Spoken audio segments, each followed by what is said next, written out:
The polished marble floors of the courthouse reflected the smug grin on Richard Hawthorne's face.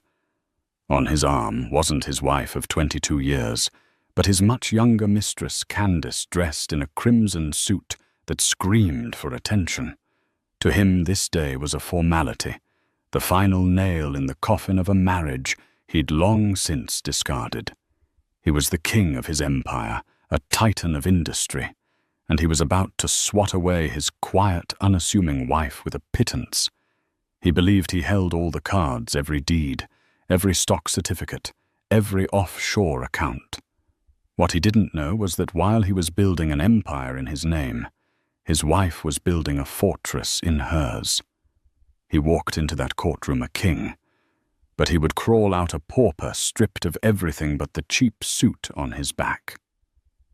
The Hawthorne estate in Oak Creek Preserve was less a home and more a monument to Richard's success. It was a sprawling mansion of cold stone and vast panes of glass that overlooked manicured lawns rolling down to a private lake. It was a place designed to be photographed for magazines, not to be lived in. And for Samantha Hawthorne, it had been a gilded cage for over 2 decades. The silence within its walls was a living entity, thick and suffocating, broken only by the distant hum of the pool filtration system, or the quiet footsteps of the hired staff who moved through the halls like ghosts. Richard Hawthorne was a man forged in the crucible of ruthless ambition. He had built his real estate development empire. Hawthorne Holdings from the ground up, crushing competitors and bending regulations with a potent combination of charisma and intimidation. He saw the world as a collection of assets to be acquired and people to be managed. His wife Samantha had long ago been relegated to the category of a decorative, low-maintenance asset. She ran the home, organized the charity galas that burnished his public image, and raised their 2 children who were now grown and gone off building lives of their own. In the early years there was warmth. There were shared dreams whispered in a small apartment that always smelled of freshly brewed coffee. But as the square footage of their homes grew, the space between them widened into a chasm. Richard's success became his only identity, and Samantha became a spectator to his life rather than a participant. His indiscretions started as whispers, then became brazen. The current one, Candace Albright, was the most flagrant of all. She was a marketing assistant from his firm, 20 years his junior, with a rapacious appetite for the lifestyle Richard could provide. He didn't even bother to hide it. He'd bring her to company events, her laughter echoing a little too loudly, her hand resting a little too long on his arm. Tonight was no different. Richard arrived home just after 10. The scent of Candace's cloying floral perfume preceded him into the grand foyer. Samantha was in the library, a book open but unread in her lap. She looked up as he entered, her expression unreadable. She was still a handsome woman with calm grey eyes and a quiet dignity that seemed to irritate him lately. "You're home," she said, her voice even. It was not a question. Had to close the Henderson deal. Went late, he lied, loosening a tie that was already perfectly knotted.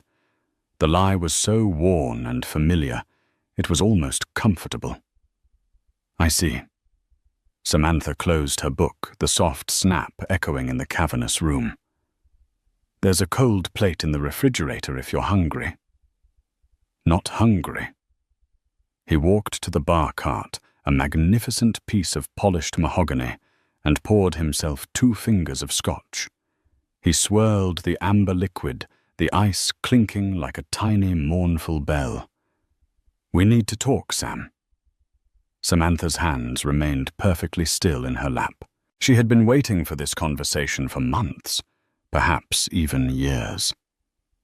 She had seen it in the way he stopped looking at her, the way his phone was always angled away, the way his courtesies became liabilities he was eager to shed. All right, Richard. Let's talk. He took a large swallow of his drink, the alcohol fortifying his resolve. This isn't working anymore. It hasn't been for a long time. We're just two people living in the same house. The kids are gone. We have nothing in common. Each word was a carefully rehearsed blow, designed to sound reasonable, inevitable. He was framing it as a mutual failing, a gentle drifting apart, when in reality it was a brutal, one-sided abandonment.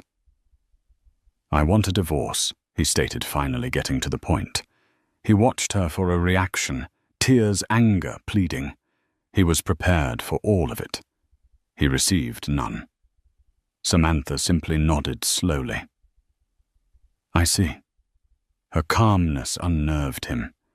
It wasn't the reaction of a victim. It's for the best. He pressed on, a little louder now.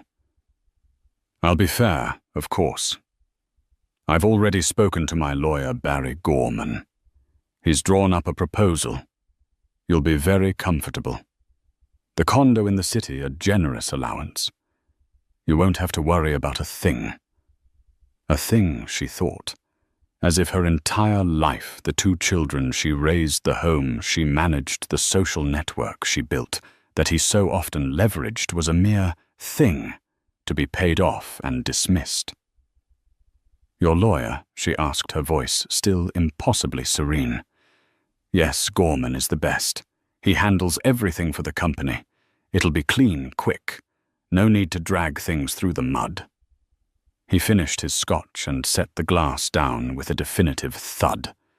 He'll have the papers sent over to you tomorrow. He stood there expecting a response, an argument. But Samantha just looked at him, her grey eyes holding a depth he had never bothered to explore. He saw not sadness, but a flicker of something else, something he couldn't quite name. Pity, no. It was more like assessment. She was looking at him the way a geologist looks at a rock specimen, analyzing its composition and its flaws.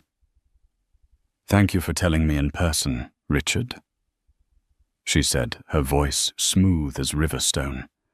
She stood up, her posture perfect. I'm rather tired. I think I'll go up to bed. She walked past him without another glance, her scent of clean linen and old books, a stark contrast to the cheap perfume he carried on his suit. Richard stood alone in the library, a profound sense of unease creeping into his triumph. He had expected a storm, but all he got was a quiet closing of a door. He shook his head, dismissing the feeling. She was in shock, that's all. Once she saw the settlement offer, once she realized the formidable legal power he wielded, she would fold. She had to. After all, she was just a housewife. What did she know about the real world? The next day, a courier delivered a thick envelope. Inside was the divorce petition and a settlement agreement that was, even by Richard's standards, insulting. He was offering her the downtown apartment, which she knew was technically registered to one of his subsidiary companies, and a 5-year alimony package that amounted to less than their annual landscaping budget. Everything else, the mansion, the vacation homes, the art collection, the stocks, and the entirety of Hawthorne Holdings, was listed as his sole and separate property. Samantha read the document twice, not with panic, but with a cold, methodical focus. Then she picked up her phone and made a call. "Hello, Mr. Finch," she said, her voice clear and steady. "It's Samantha Hawthorne. Richard has made his first move. It's exactly as we predicted. The offices of Gorman, Steele & Associates were the epitome of corporate intimidation. Dark wood paneling, leather-bound books that looked as if they'd never been opened, and a view of the city's financial district that screamed power and influence. Richard Hawthorne sat in a plush leather armchair, exuding an air of bored impatience. His lawyer, Barry Gorman, a portly man with a bulldog's face and a voice like gravel paced in front of the window. "She's not signing, Richard," Gorman grumbled, chewing on the end of an unlit cigar. She rejected the offer, flat out. Didn't even make a counter. Richard scoffed. "It's a tactic. She's trying to scare us into sweetening the pot." "She'll come around." Who did she even hire? Someone from a billboard on the side of a bus. "Worse," Gorman said, stopping his pacing. He picked up a sheet of paper from his massive desk. "She's retained Alistair Finch." The name hung in the air. Richard had never heard of him. And who the hell is Alistair Finch? "Finch is not a billboard lawyer," Gorman said grimly. "He's old school, quiet, meticulous. They call him the gentleman shark. He doesn't advertise because he doesn't have to. He handles divorces for the city's old money, the kind of people who see our entire portfolio as a rounding error. He's discreet, he's brilliant, and he's devastating in a courtroom. The fact that she has him means this is not going to be the simple signing we hoped for." A flicker of irritation crossed Richard's face, but it was quickly replaced by his usual arrogance. "So he's expensive. It doesn't change the facts, Barry. The assets are in my name. The company is mine. The trusts are ironclad. I built everything. She was there, sure, but she didn't lay a single brick. A judge will see that. Let this Finch fellow send his letters. We'll bury him in paperwork." The first meeting was set for the following week. At Richard's insistence, it was held at Gorman's office, a home field advantage. Richard arrived a few minutes late. A deliberate power play with Candace waiting for him in the car downstairs. A visible trophy of the new life he was so close to securing. He strode into the conference room, expecting to see Samantha looking lost and overwhelmed. Instead, she was sitting calmly at the far end of the long mahogany table, looking perfectly composed in a simple, well-tailored navy dress. Beside her sat a man who could only be Alistair Finch. He was a tall, slender man in his late 50s, with silver hair, a bespoke suit that probably cost more than Richard's car, and the quiet, unnerving posture of a predator at rest. He stood as Richard entered a gesture of old-world courtesy that felt more like a challenge than a welcome. "Mr. Hawthorne Finch," said his voice a low, cultured baritone. "Alistair Finch. And you know Mrs. Hawthorne."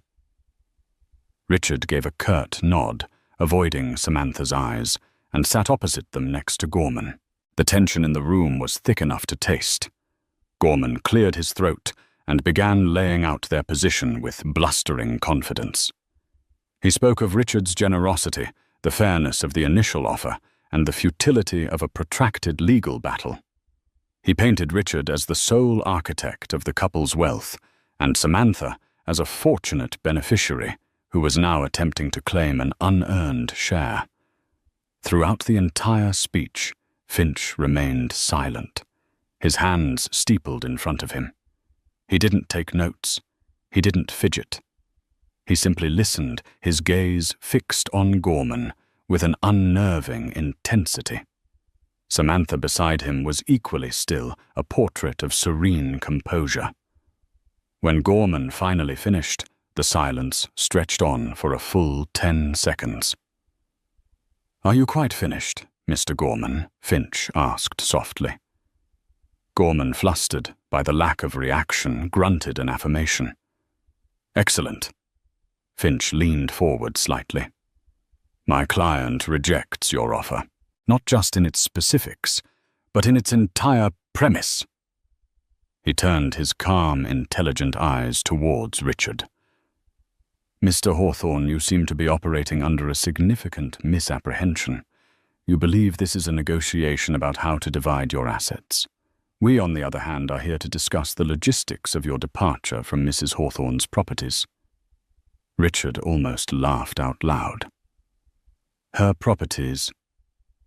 What are you talking about? I bought that house. I built that company." "Did you?" Finch asked, his tone one of genuine curiosity. "Mr. Gorman, in your initial filing, you provided a schedule of assets. It is, I must say, impressively detailed. However, it seems to be missing a rather crucial document, a post-nuptial agreement signed by both Mr. and Mrs. Hawthorne on June 12, 2011. Gorman froze. His eyes darted towards Richard, a question hanging in the air.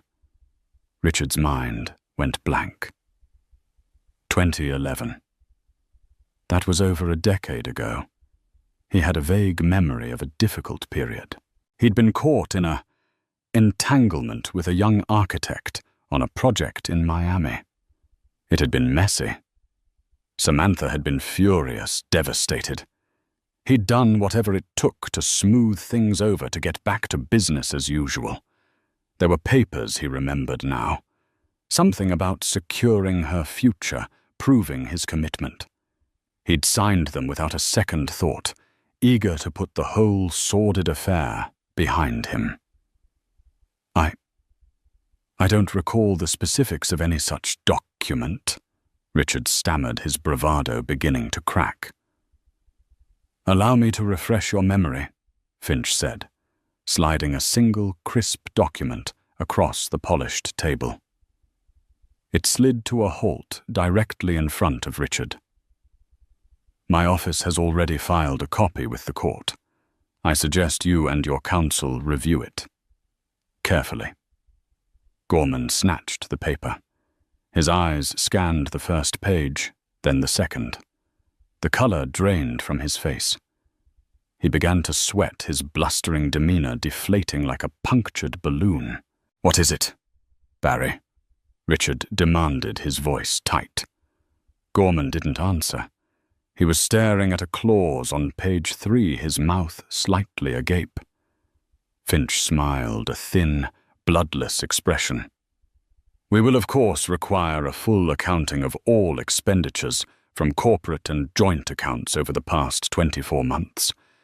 We will also be filing a motion to have Mr. Hawthorne vacate the primary residence in Oak Creek within 30 days, pending the final dissolution. As for a settlement..." Finch paused, letting the weight of his words settle in the silent room. "We believe under the terms of the agreement you so willingly signed, Mr. Hawthorne, that it is you who will be requiring a settlement from my client, not the other way around. We are prepared to be reasonable." Richard stared first at the document in Gorman's trembling hand, then at the placid face of his wife. For the first time he saw not the quiet homemaker he had taken for granted, but a stranger, a cool, calculating opponent who had been waiting patiently for this exact moment. The gilded cage, he was beginning to realize, had not been for her at all. The door had always been open. He was the one who was trapped inside, and he had just handed her the key. The days following the meeting were a blur of frantic activity for Richard and his legal team. The bravado that had defined Richard's entire adult life evaporated, replaced by a gnawing, terrified rage. He and Gorman were holed up in the office, the so-called post-nuptial agreement spread out on the conference table between them like a declaration of war. "How could you sign this?" Richard Gorman bellowed, his face red with a mixture of fear and fury. He was terrified of losing his biggest client and the massive fees that came with him. This isn't a post-enup. It's a suicide pact. It's a complete transfer of authority. "I told you I don't remember the details," Richard shot back, pacing the room like a caged animal. "It was 14 years ago. We were rocky. I'd made a mistake, and she said she needed security. Her father had just passed away. She was emotional. She had some family lawyer draw it up. She told me it was just a formality, a way to put her name on things to make her feel like a partner. I was trying to close the Westfield Tower deal. I didn't have time to read every damn line of fine print." Well, you should have made time. Gorman jabbed a thick finger at the document. This clause here, Article 4, Section B, it's a killer. It states that in the event of a divorce, filing initiated by you predicated on no-fault grounds, but accompanied by evidence of marital infidelity, which, by the way, they have full managerial control of all jointly listed assets, and holding corporations reverts to her. Managerial control. Richard. It doesn't just split the assets, it gives her the steering wheel. The full implication was beginning to dawn on Richard, and it was horrifying. It wasn't just about money. It was about control. His entire identity was wrapped up in Hawthorne Holdings, in the power he wielded. The discovery phase of the divorce began, and it was a brutal, one-sided affair. Alistair Finch's office didn't send a trickle of requests. They opened a fire hose. They demanded decades of financial records, corporate minutes, personal and business tax returns, credit card statements, and travel itineraries.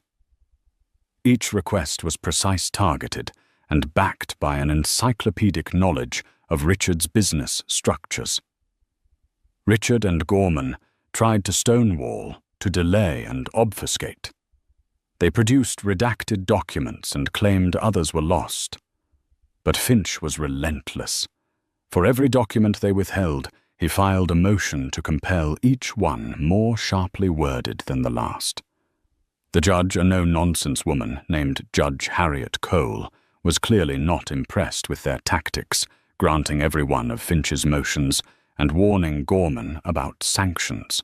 Meanwhile, Richard's personal life was beginning to fray. Candace, who had envisioned a seamless transition from mistress to lady of the manor, was growing impatient. "What is taking so long?" Ricky she'd whine, perched on the edge of his temporary suite at a luxury hotel. "You said this would be quick. That woman was supposed to just take the money and disappear." "When can I move my things into the house?" "It's complicated, Candy." He'd snap, running a hand through his hair. "There are legal issues." "Legal issues. You're Richard Hawthorne. You make the issues go away." She pouted, her understanding of his power as shallow as her affection. She saw the stress etched on his face, the dark circles under his eyes, and it wasn't attractive. The powerful, confident titan she'd attached herself to was being replaced by a worried, angry man who spent his nights on the phone with his lawyer. Her calls started to go to his voicemail more often.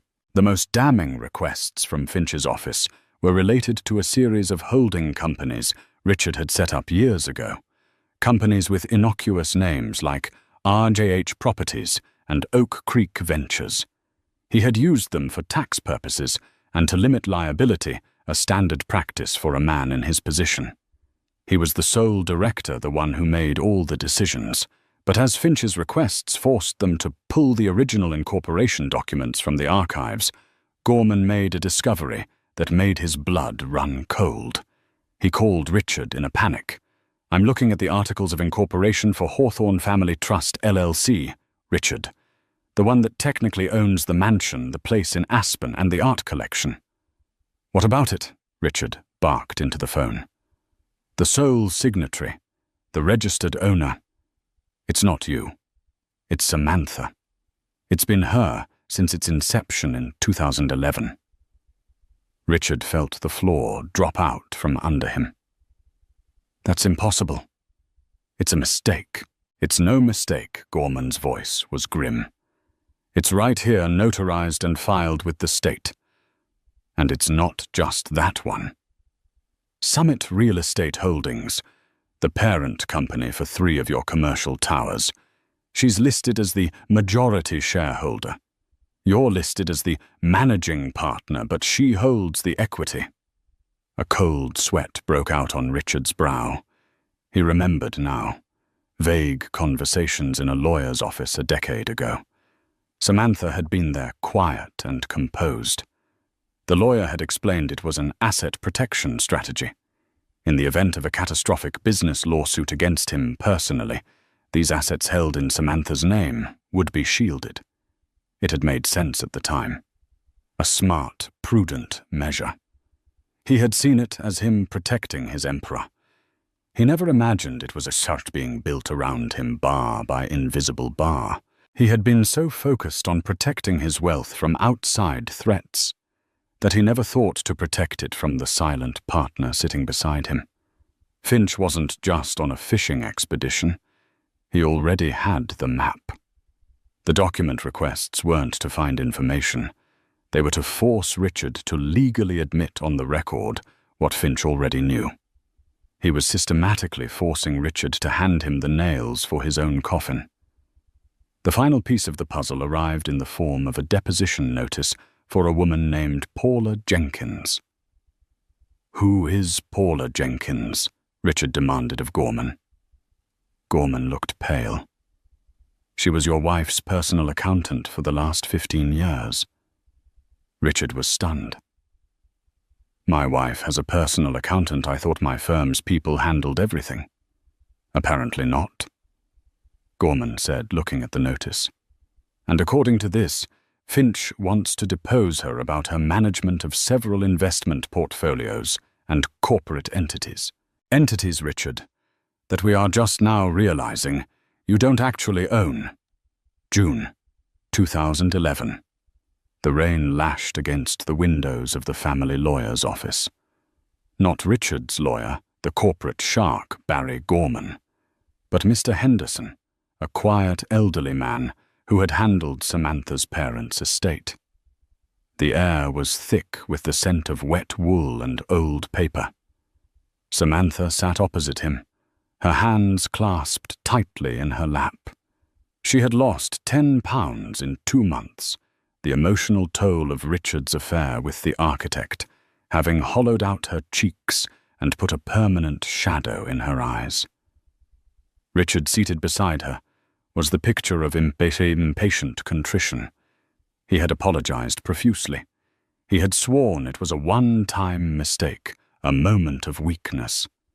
He had bought her a diamond bracelet she never wore. Now he just wanted this final piece of penance to be over so he could get back to his life. So to summarize, Mr. Henderson said, peering over his spectacles, "Richard, you are proposing a post-nuptial agreement to provide Samantha with a greater sense of security and partnership in the marital estate. And as part of an asset protection strategy against potential future litigation in your line of work, you are amenable to restructuring the ownership of certain non-liquid assets." "Exactly," Richard said, eager to move things along. He had a tea time at his club in less than 2 hours. Whatever makes Sam feel secure. "I want to put this behind us. We're a team." Samantha remained silent, letting the lawyer speak. This wasn't her idea, not initially. After the raw pain of the betrayal had subsided, it had been replaced by a cold, hard clarity. She had seen her future spool out in front of her, a life of perpetual anxiety, waiting for the next indiscretion, her comfort and security entirely dependent on the whims of a man she no longer trusted. Her father's words echoed in her mind, advice he'd given her long ago. Hope is not a strategy. Security is something you build, not something you are given. So she had gone to Mr. Henderson, not just for legal advice, but for a lesson in corporate structure. For weeks they had met in secret. She had brought him every financial statement she could find, every document she had been asked to sign over the years. She absorbed the language of trusts, holding companies, and shareholder agreements with the focus of a graduate student cramming for the bar exam. She wasn't just a housewife. She had a degree in economics, a fact Richard had long forgotten, viewing it as a quaint detail from her past, like her proficiency in high school tennis. The plan she and Henderson devised was brilliant in its subtlety. It played directly into Richard's own motivations, his ego, and his fear of losing his wealth. The core of the strategy Richard Henderson explained is to insulate the family's primary assets. The homes, the art, even a significant portion of the real estate portfolio. Will create a series of limited liability companies and a family trust. By placing these assets into these entities, with Samantha as the primary shareholder or owner, they become shielded from any personal or professional lawsuits aimed at you or Hawthorne Holdings directly. You would, of course, retain operational control as the managing partner. It sounded perfect to Richard. It was his idea amplified. He would still run everything, call all the shots, but his most valuable possessions would be safe. It was like having a secret vault. Then came the post-nuptial agreement itself.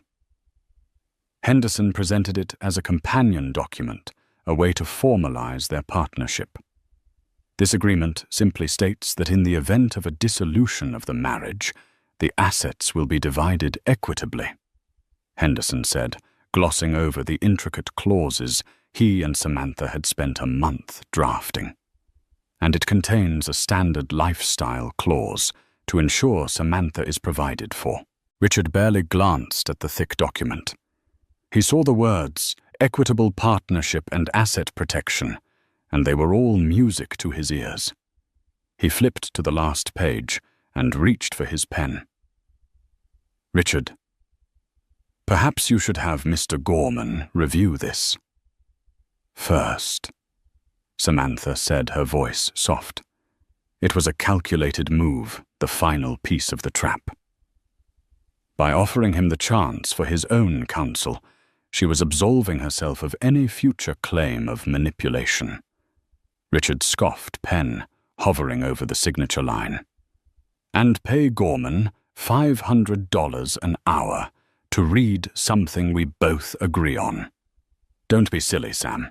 I trust Mr. Henderson. If this makes you happy and protects our family, let's just sign it and go to lunch. He scribbled his name with a flourish. He signed the articles of incorporation for the new LLCs. He signed the trust documents. He signed page after page, his mind already on the fairway on the Henderson deal, on anything other than the tedious paperwork of his marriage. He saw it as a grand gesture of reconciliation. Samantha saw it for what it was, the transfer of an empire. Over the next 14 years, she played the part of the dutiful wife flawlessly. But behind the scenes, she was no longer a passive passenger. With the quiet guidance of her accountant, Paula Jenkins, she monitored the assets now legally under her control. She read the quarterly reports. She learned the flow of capital from one project to the next. When documents required her signature as the majority shareholder, she would review them with Paula before signing, asking quiet, intelligent questions that Richard's office staff dismissed as the idle queries of a bored spouse. She watched Richard's ego grow, his arrogance calcify. She watched him parade a series of younger women, culminating in the brazen affair with Candace, and she did nothing. She waited. She knew the agreement was her insurance policy, but it had a very specific trigger. The power shift only happened if he was the one to file for divorce. The infidelity clause was the accelerator. He had to be the one to pull the pin on the grenade. He had to be the one to walk into the trap of his own free will, blinded by his own hubris. She was not an architect of revenge, but an architect of survival.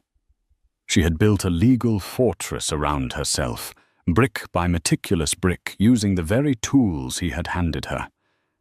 And she had waited with the patience of a saint and the foresight of a strategist for the day he would inevitably try to tear her life down. Only then would he discover that the foundations he thought were his had belonged to her all along. The air in courtroom 4B was stale and heavy with the scent of old paper and simmering animosity. It was a grand, intimidating room, with dark wood paneling and a ceiling so high it seemed to absorb all sound. Richard Hawthorne walked in as if he owned the place. On his arm, in a move of spectacular arrogance, was Candace Albright. She was dressed in a tight white dress, a stark and deliberate contrast to Samantha, who sat at the plaintiff's table in a modest charcoal grey suit. Candace's presence was a calculated insult, a message to Samantha and the world that Richard had already moved on, and this was merely a financial transaction. Richard took his seat next to Barry Gorman, giving Samantha a dismissive glance. He saw the same quiet, composed woman. He refused to believe the legal nightmare Gorman had been describing for weeks. It had to be a bluff, a complex negotiating tactic.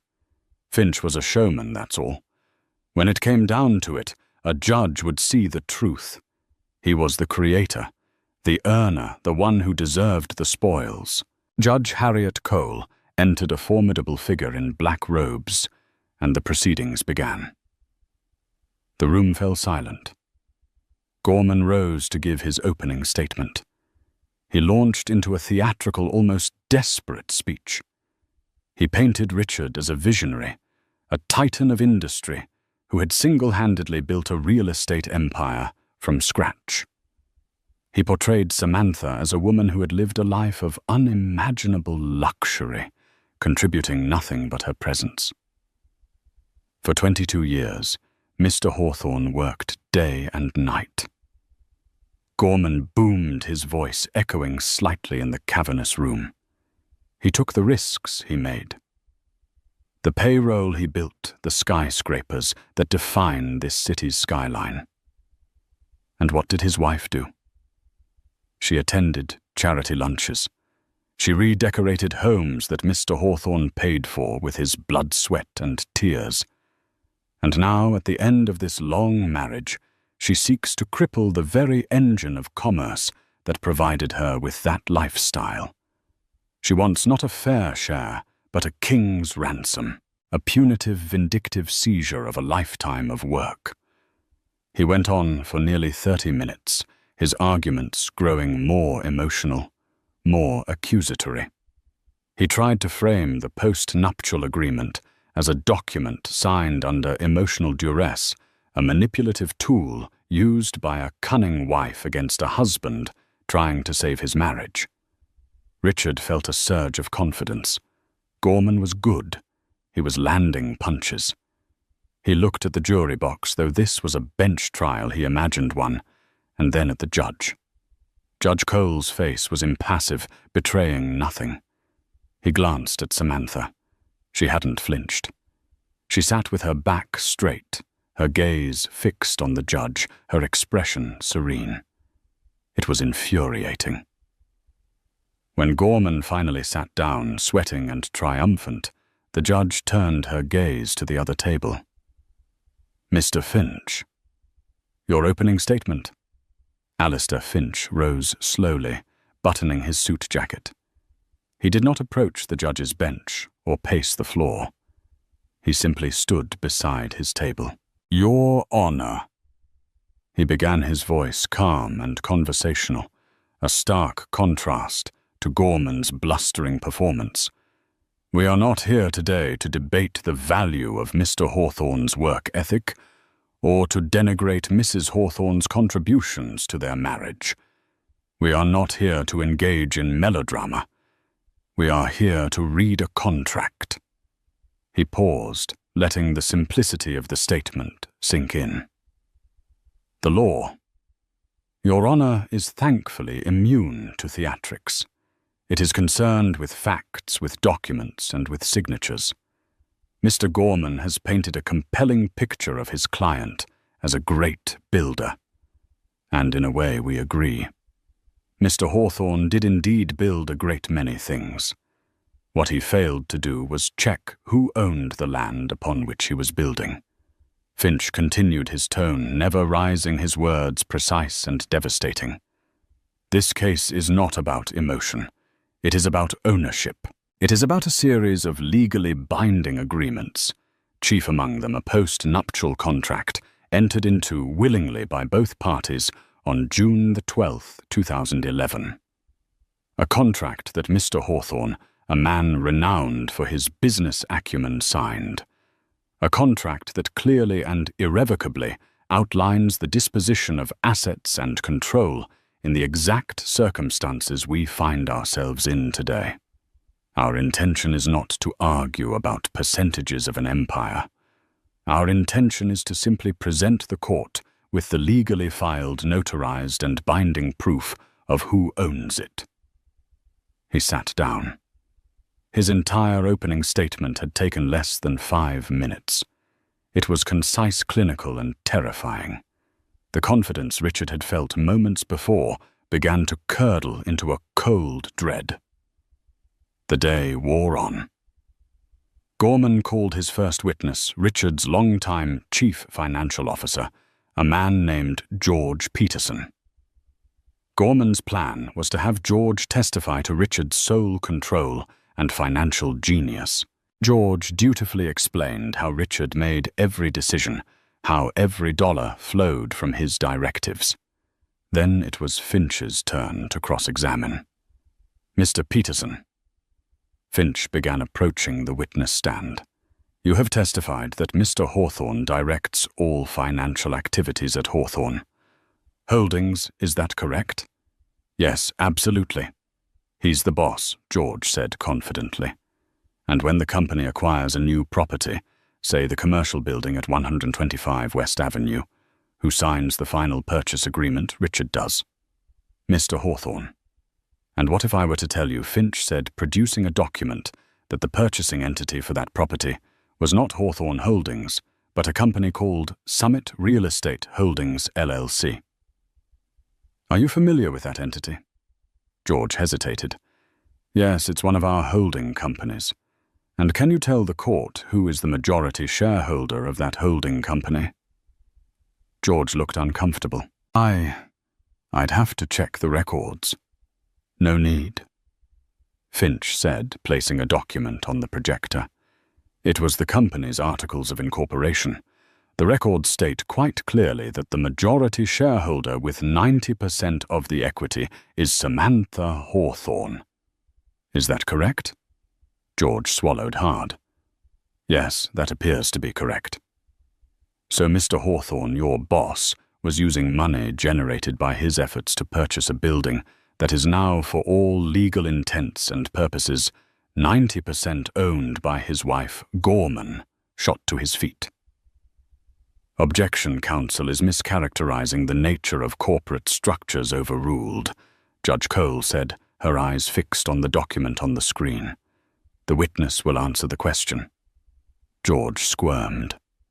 Yes, legally speaking. Finch continued relentlessly for the next hour. Document by document, property by property, he showed the same pattern. The Aspen Ski Lodge, owned by a trust in Samantha's name. The art collection purchased through an LLC controlled by Samantha. The stock portfolio held in a joint account with a survivorship clause that, per the post-enup, defaulted to her in the event of a divorce. With each new exhibit, Richard felt another piece of his world crumble. He was shrinking in his chair. He could feel Candace's eyes on him, her expression shifting from adoration to confusion and then to a cold, calculating horror. The king was being revealed as a jester, a man who had worked tirelessly for decades only to enrich the very woman he was now trying to cast aside. The courtroom was no longer a stage for his triumph. It was a slaughterhouse, and he was the one on the hook. The second day of the trial began with a palpable sense of doom hanging over Richard's side of the courtroom. The tide had not just turned, it had become a tsunami. Alistair Finch called his first and only witness. Paula Jenkins, the unassuming accountant, who had been on Samantha's personal payroll for 15 years. Paula was a middle-aged woman with sensible shoes and a calm, professional demeanor. She was the antithesis of the high-powered, aggressive witnesses Gorman had intended to call. Under Finch's gentle questioning, she began to lay out the financial reality of the Hawthorne estate with the dispassionate precision of a surgeon. Ms. Jenkins Finch began, "Could you please describe your role in managing Mrs. Hawthorne's financial affairs?"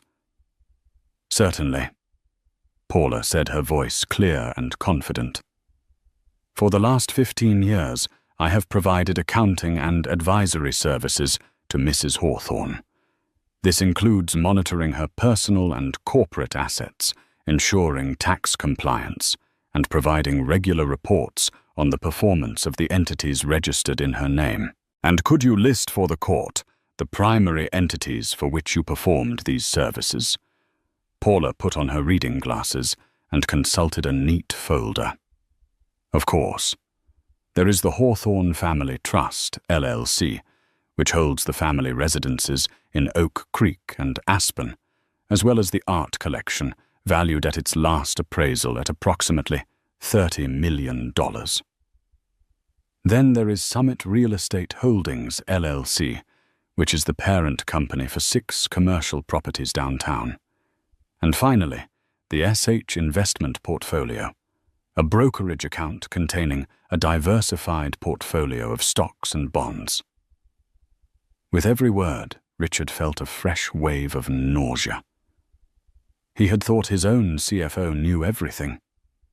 But this woman, this complete stranger, was describing the heart of his empire as if it were her client's personal property, because he was beginning to understand with sickening certainty it was.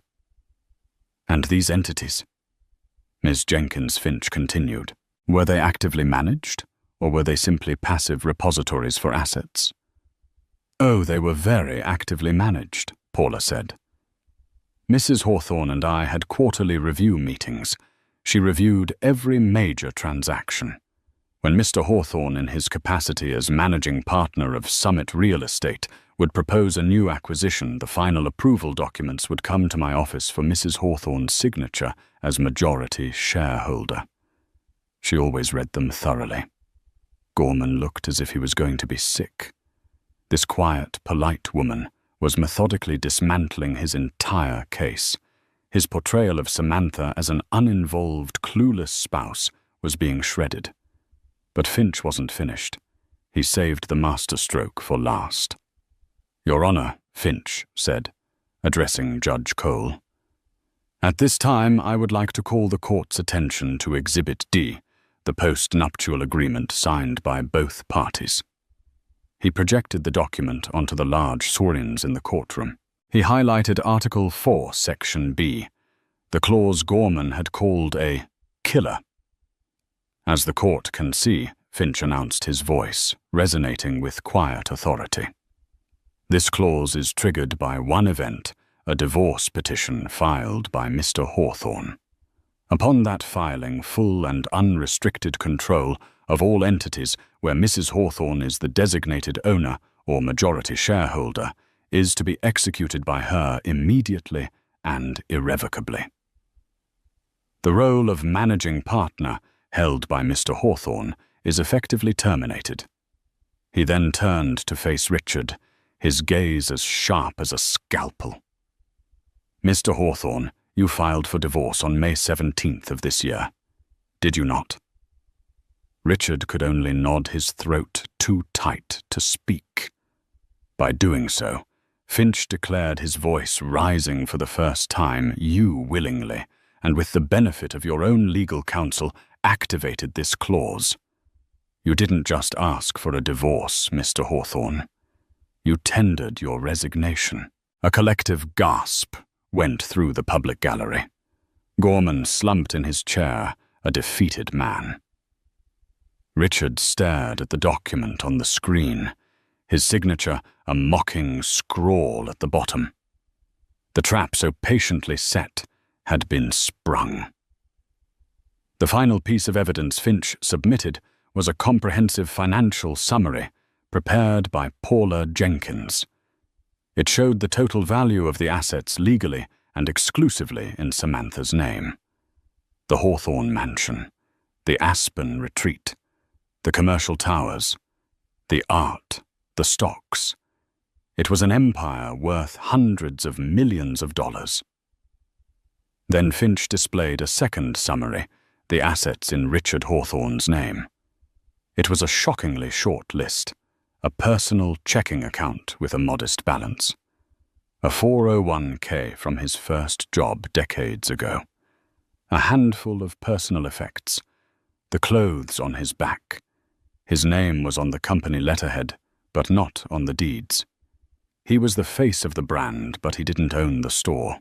"Your Honor," Finch concluded, turning back to the judge. "The evidence is clear. Mr. Gorman argued that his client built an empire and that Mrs. Hawthorne wants to take it from him. The truth is far simpler. Over the last 14 years, Mr. Hawthorne has been the most successful, most dedicated and most handsomely compensated employee of his wife's many enterprises. Now his employment has been terminated. We are not asking for a division of assets. We are merely formalizing a change in management." The silence in the courtroom was absolute. The judge looked from Finch to the mountain of evidence, then to the ashen-faced man at the defendant's table.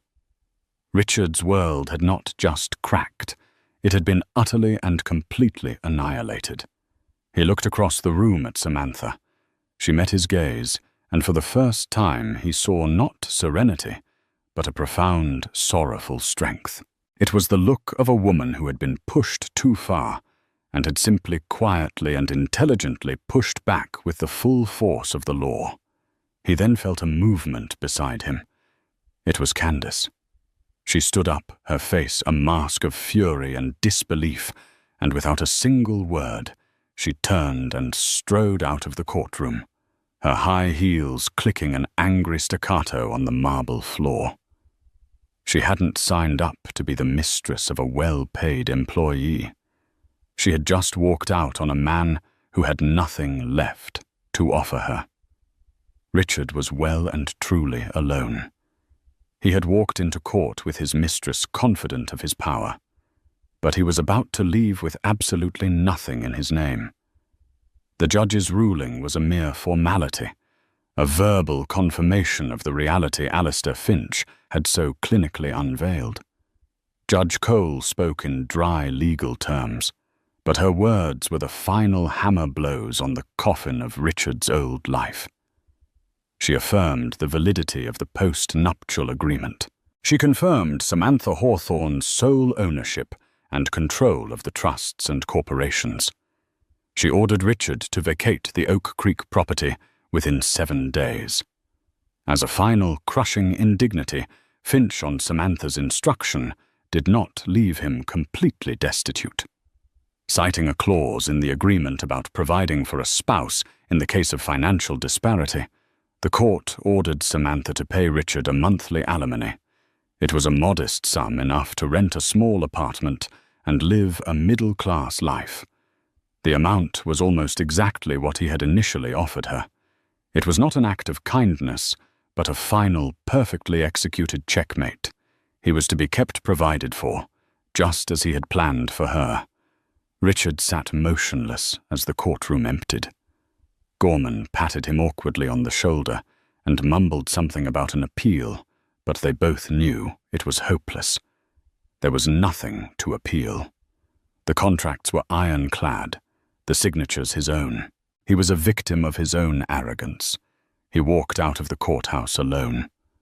The bright afternoon sun felt harsh and alien. The city he had once viewed as his kingdom now seemed like a foreign land. He saw Candace's car peel away from the curb down the street, not even bothering to wait for him. His phone buzzed. It was his CFO, George. He ignored it. It buzzed again. His office. He ignored that, too. They weren't his calls to take anymore. He was no longer Richard Hawthorne the Titan. He was just Richard Hawthorne, a man with a single suitcase and a court-ordered allowance paid by his ex-wife. A week later, 2 women sat at a sun-drenched table in a small cafe downtown. One was Samantha Hawthorne. She wore a simple linen dress and looked 10 years younger. The stress that had lived on her face for years had vanished, replaced by a quiet, confident calm. Across from her sat her old friend, Brenda Walsh. "I still can't believe it," Brenda said, shaking her head in amazement as she stirred her latte. "When you told me your plan all those years ago, I thought you were just dreaming. To have that kind of patience, that foresight. Sam, it's extraordinary." Samantha smiled, a genuine, warm smile that reached her eyes. "It wasn't about revenge, Brenda. Not really. It was about respect. He had stopped respecting me as a partner, as a person. He saw me as a piece of furniture in a house he owned. I had to remind him that you should never underestimate the furniture. Sometimes it's holding up the whole house." "So what now?" Brenda asked. "Are you going to run the company? Sell it all off and travel the world?" Samantha took a sip of her tea, considering the question. For so long, my life was defined by Richard. First by loving him, then by surviving him. Now, it's mine. I think I'll start by redefining Hawthorne Holdings. More sustainable projects, better community engagement. Paula Jenkins is helping me put together a new board.